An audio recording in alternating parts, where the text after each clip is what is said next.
Lo que vamos a ver el día de hoy va a ser sobre las leyes del movimiento. Ya, pues esto incluye la ley de Newton y los primeros conceptos relacionados con fuerzas. Entonces, ¿qué es una fuerza? Una fuerza es una interacción sobre un objeto capaz de alterar su movimiento actual. Es decir, es una interacción que hace que el objeto cambie su velocidad, sea en magnitud o en dirección o en ambas.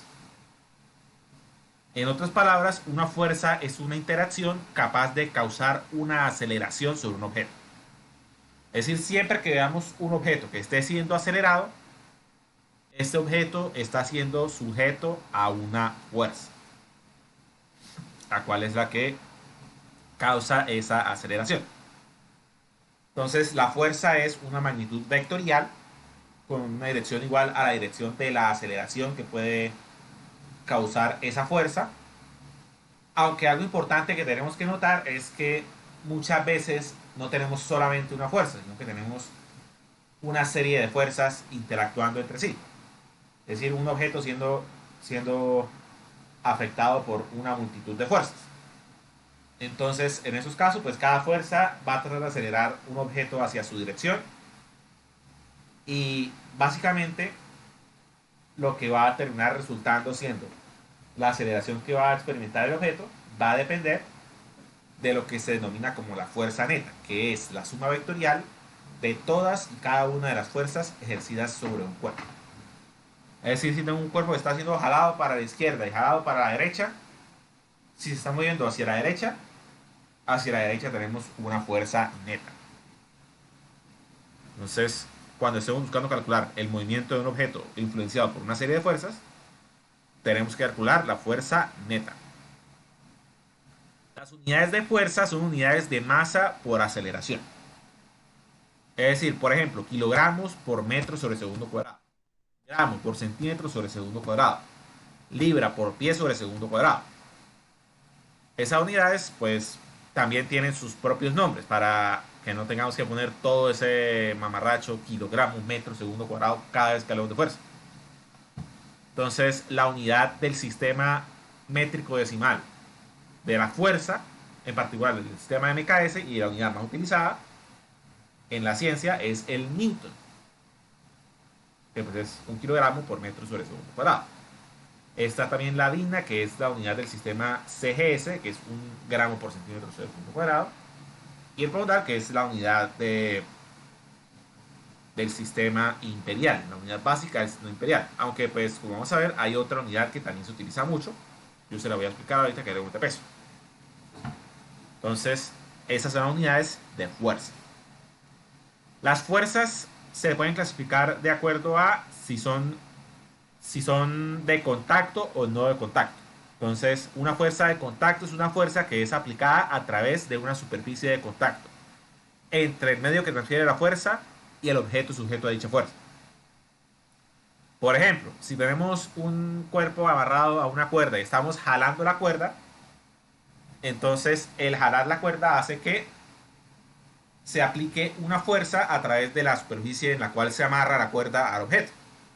Entonces, ese jalar esa cuerda aplica una fuerza de contacto sobre el objeto al cual está amarrado.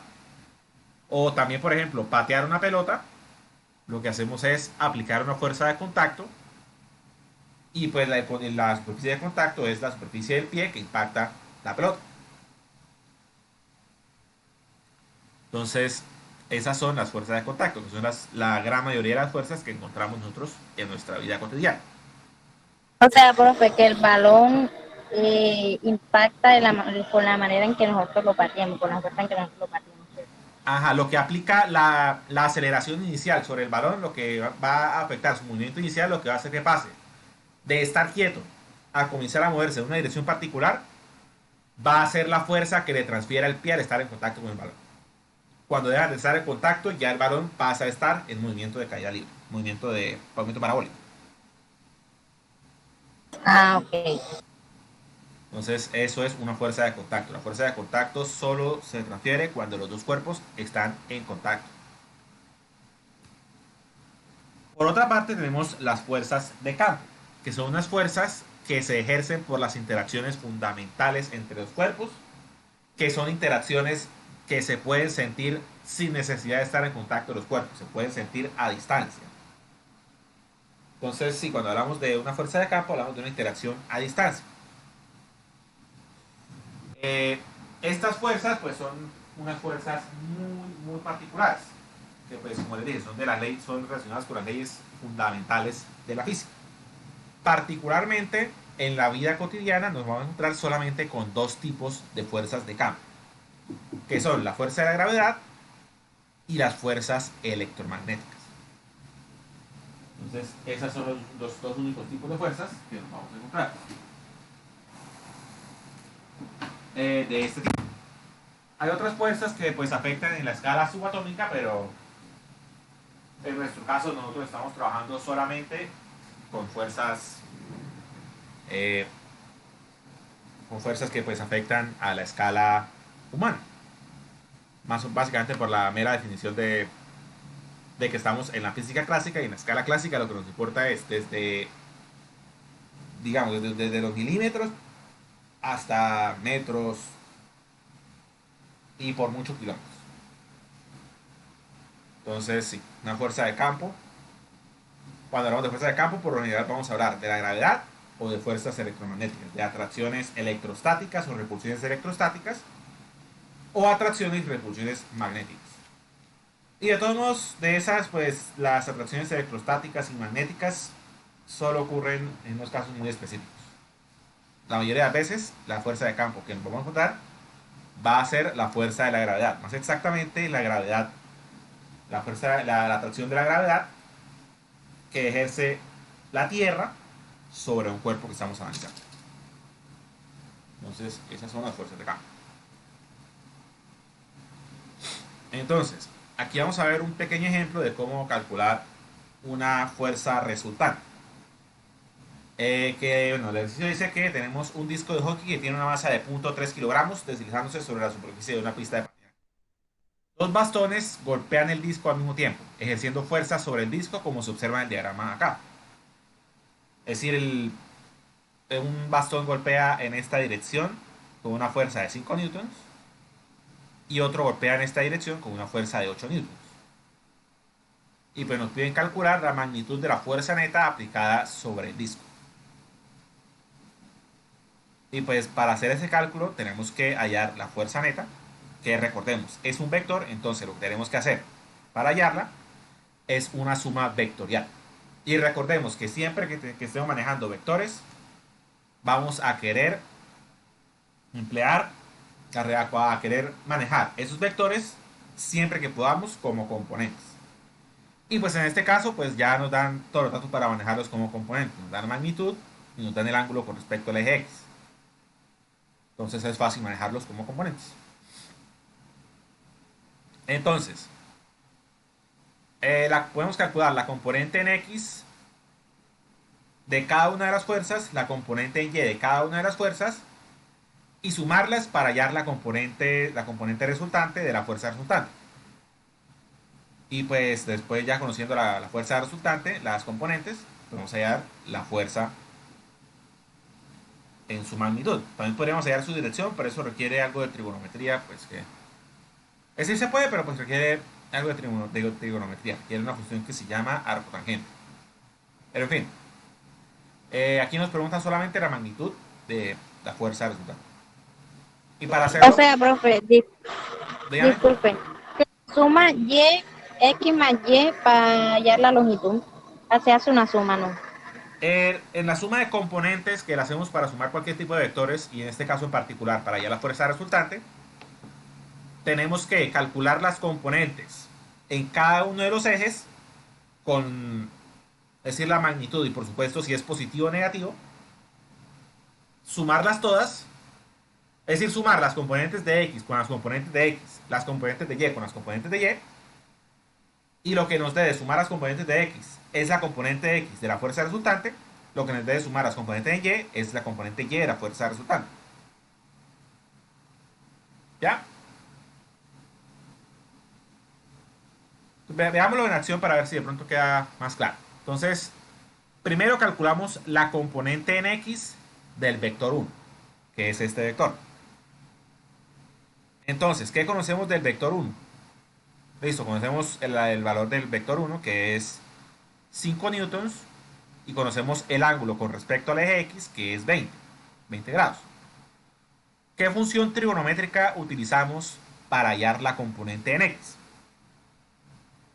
Por lo general, cuando estamos manejando componentes, si estamos utilizando componente en X, por lo general vamos a requerir utilizar la función coseno. Pero pues, más que tener en cuenta eso, debemos tener en cuenta qué ángulo conocemos y cuál es la relación entre el ángulo y la componente que queremos hallar. Y pues la idea es que la componente que queremos hallar es X, el ángulo es 20 grados, que es adyacente al eje X, y como estamos buscando calcular un cateto adyacente, utilizamos la función coseno. Entonces, en este caso, multiplicamos la magnitud del vector por el coseno de 20 para hallar la magnitud de la componente en X de ese vector. En este caso, pues sería multiplicar 5 newtons por el coseno de 20, que da 0,940. Lo pueden hallar en calculadora. Ojo que si les da diferente, eso quiere decir que su calculadora está calculando cosenos en radianes, entonces les toca hacer una conversión. Entonces 5 newtons por el coseno de 20, que es 0,940, va a dar 4,70 newtons. Esa va a ser la componente en X de la fuerza 1, que pues va a ser en dirección positiva, debido a que este movimiento es hacia la derecha del eje X. Hacia la derecha en el eje X. La fuerza 2 en X es esta. Para hallar el componente en X, que es este, multiplicamos fuerza 2, que es 8 newtons, nuevamente por el coseno de 60, ya que la componente que queremos hallar, que es esta, es adyacente al ángulo. Es decir, está pegada al ángulo. Y si es adyacente, utilizamos la función coseno. Entonces, F2, fuerza 2 por coseno de 60, da 8 newtons. Por el coseno de 60, que da 0,5.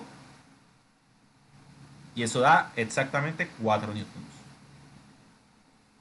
Y así damos las componentes en X, que son 4,70 newtons en el vector 1 y 4 newtons en el vector 2, sumado a 8,70 newtons. Esa va a ser la componente X en el vector de la fuerza neta. Para hallar la componente en Y tenemos que tener cuidadito porque hay un detalle con los signos. Porque la fuerza neta, el vector fuerza en Y, para el vector 1 es en la dirección negativa, va hacia abajo. Es decir, la fuerza en el eje Y para el vector 1 nos va a dar negativa. Entonces calculamos menos F1 por el seno de 20 sería 5 newtons por el seno de 20, que da 0,342. Utilizamos la función seno debido a que queremos calcular ahora el cateto opuesto al ángulo. Y pues por lo general cuando tenemos eje Y utilizamos la función seno porque por lo general es opuesta al ángulo, si el ángulo que utilizamos es este. Entonces, dado que esto es el cateto opuesto, utilizamos seno, nos daría 1,71 newtons, pero tenemos que ponerlo negativo debido a que el movimiento es en dirección hacia los negativos. Recordemos que en un plano de coordenadas, hacia la derecha y hacia arriba es positivo, hacia la izquierda y hacia abajo es negativo. Entonces este movimiento en el eje Y es negativo. Por eso es menos 1,71 newtons. ¿Me siguen hasta ahora? Sí, profe. Sí, profe. Bueno. Y la componente en Y del vector 2, de este vector, lo mismo, multiplicamos fuerza 2 por el seno de 60. Seno nuevamente porque la componente en Y es opuesta al ángulo. Eso da, la fuerza 2 queda 8 newtons por el seno de 60, que es 0,866. da 6,93 newtons. Este valor sí es positivo porque en el sistema de coordenadas que estamos utilizando va hacia arriba. Por ende, el vector fuerza resultante es menos 1,71 newtons más 6,93 newtons. Es decir, este de nuevo, el vector en y de 1 es negativo y el vector en y de 2 es positivo. La suma nos da 5,22 newtons, que va a ser la componente en y del resultante, es decir, esta componente. Ahora, ya calculamos las componentes en x y en y de la fuerza resultante. Esta es 8,7, esta es 5,22. Ahora, para calcular la fuerza resultante tenemos que aplicar el teorema de Pitágoras. ¿Qué es lo que dice el teorema de Pitágoras? Recordemos de la clase de vectores. Que este lado al cuadrado, este cateto al cuadrado más este cateto al cuadrado, es igual a la hipotenusa al cuadrado. O dicho de otra forma, ustedes pueden simplemente aplicar esta fórmula, que la hipotenusa equivale a la raíz cuadrada de la suma de los cuadrados de los catetos. Es decir, el valor numérico de la fuerza, la magnitud de la fuerza resultante, equivale a la raíz cuadrada de la suma de los cuadrados de los catetos, de los componentes. Es decir, es igual a la raíz cuadrada de 8,70 al cuadrado más 5,22 al cuadrado. Lo cual va a 102,94, le sacamos la raíz cuadrada, que da 10,14 newtons, que va a ser la magnitud de la fuerza resultante. Entonces, el disco va a recibir como fuerza resultante 10,14 newtons en esta dirección.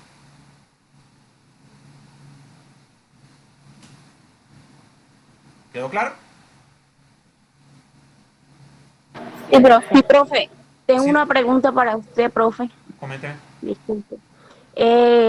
Ahí donde finaliza la fuerza Y, el resultado final, que es 5,22, ahí sí no se tiene en cuenta la ley de los signos. O sea, el 5 queda positivo. Es que la ley de los signos en la suma nos dice que si tenemos un positivo y un negativo, restamos los dos valores y el signo es el del que quede mayor. Eso es la suma. No confundir, ojo, no confundir ley de los signos de la suma con ley de los signos en la resta. Y más es el que tiene el mayor número. Por eso queda positivo el número. 6,93 es positivo, entonces el El valor queda resultante. positivo.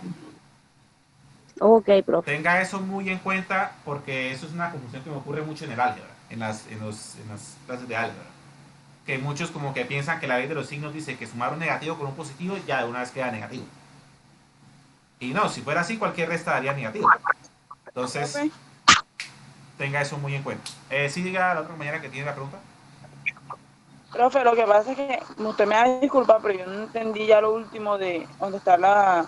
O sea, lo último no lo entendí. ¿Esto de No las entendí fuerzas? nada. ¿Esto último?